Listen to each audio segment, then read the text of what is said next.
Assalamualaikum warahmatullahi wabarakatuh. Bismillahirrahmanirrahim. Saudara, ayat pertama yang diturunkan Allah kepada Nabi Muhammad SAW merupakan perintah untuk belajar. Tercantum pada ayat pertama daripada surat Al-Alaq. Iqra, bacalah. Membaca itu merupakan pintu gerbang untuk bisa mengetahui pengetahuan. Tanpa membaca, kayaknya mustahil orang itu bisa mengetahui sesuatu. Dalam artian, membaca itu dalam arti yang sangat luas. Baik yang dibaca itu adalah ayat-ayat tanziliyah, berbentuk ayat-ayat Al-Quranul Karim yang sekarang dikodifikasikan dalam bentuk Al-Quran sebanyak 30 juz.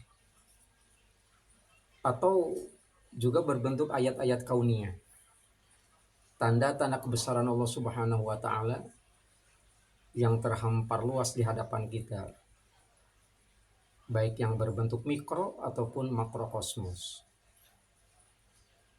Mikro dalam artian segala sesuatu tanda kebesaran Allah Subhanahu wa Ta'ala yang ada pada diri kita, itu perlu juga untuk diteliti, dalam artian paling tidak untuk diketahui.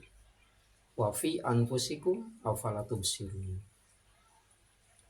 Kalau cakupan makrokosmos, tentu itu berbentuk semesta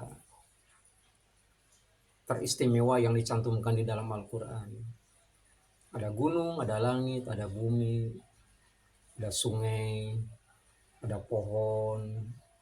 Semuanya itu, matahari, bulan, bintang, semuanya disumpah oleh Allah Subhanahu wa Ta'ala dengan menggunakan waw qasam.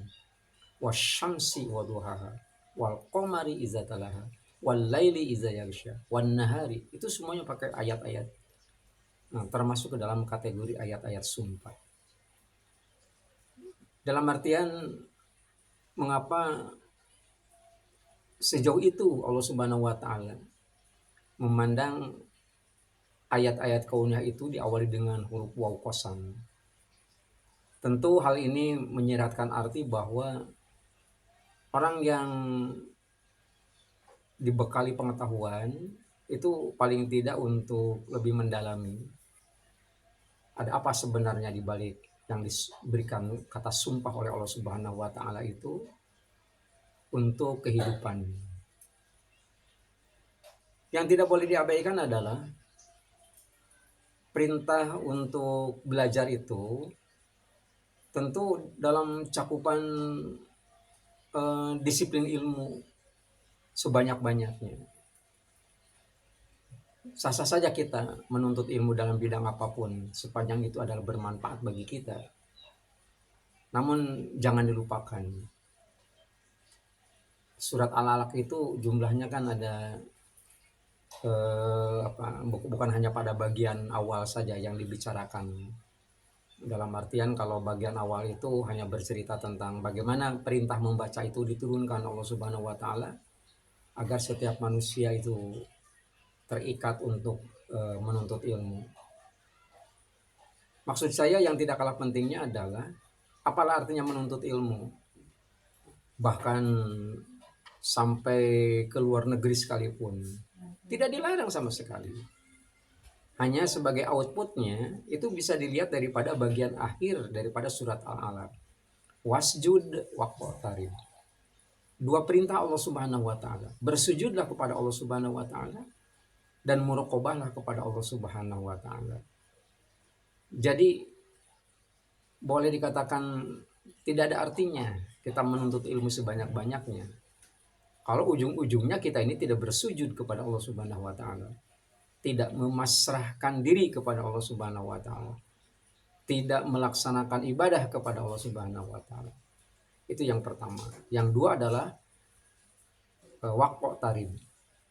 Waktarib ini dalam artian menanamkan sikap muraqabah. Sikap muraqabah yang ada pada diri kita. Muraqabah artinya merasa diintip, merasa dinilai, merasa dilihat. Apabila sifat muraqabah itu sudah ada pada diri kita, karena kita merasa dan meyakini sudah dilihat oleh Allah Subhanahu wa taala, maka apapun yang kita lakukan harus yang terbaik. Jadi itu tujuan utama daripada kita diwajibkan untuk membaca, menuntut ilmu, agar kita bisa beribadah kepada Allah Subhanahu wa taala. Demikian, mudah-mudahan bermanfaat. Wassalamualaikum warahmatullahi wabarakatuh.